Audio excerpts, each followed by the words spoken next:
Hey, it's Hump Day Motivate. Okay, so I'm really hoping that next video calls for makeup. It seems like I've been taking a long break, or maybe I'm just working out every time I decide to do these videos. But what is my spill for today? My spill is fear. Did you know fear is a snare? Okay, so I had to look up the word. What the heck does snare mean?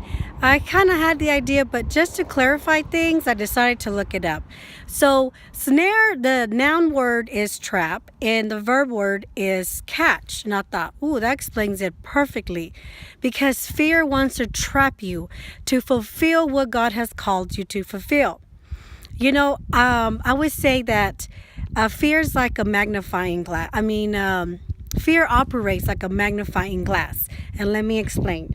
Okay, I'm just going to pick a rock real quick. Okay, so here's your rock, and let's just pretend this is your circumstance, your object, or whatever it is. So this is what the magnifying glass does. You ready? Bam! It makes your circumstance that big as that mountain. And that's how fear operates.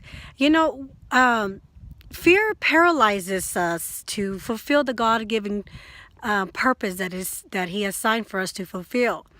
A lot of us, we suffer from what if syndrome. And we struggle into making decisions, because of the what if. People know that I'm fearless. And it was not always like that. I was actually brought up in a fearful home. And my mom battled with fear. She battled with anxiety and panic attacks.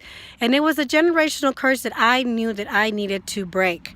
And, so when my daughters got to the age where they wanted to travel long distance, those that I travel long distance. And I almost stopped them and said, no, you can't. You're too young. It's dangerous. Da-da-da-da. But I didn't, because I made a decision to not place fear in them, because I didn't want them to be crippled or paralyzed, because it really is intimidating and it makes us feel inferior. But in reality, it's not supposed to make us inferior or make us feel inferior. I was thinking about the scripture in Proverbs 29:25.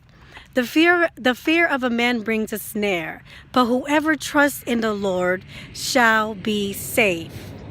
You trust in God, you shall be saved. And that is a promise from God, and that's something that I have to really grasp and trust, especially when I travel. So the fear of the Spirit is not from God. We know that from 1 Timothy 1:7. God does not give us a spirit of fear, but of power, love, and a sound mind. So anyways, we'll see you next time on Hump Day Motivate. God bless.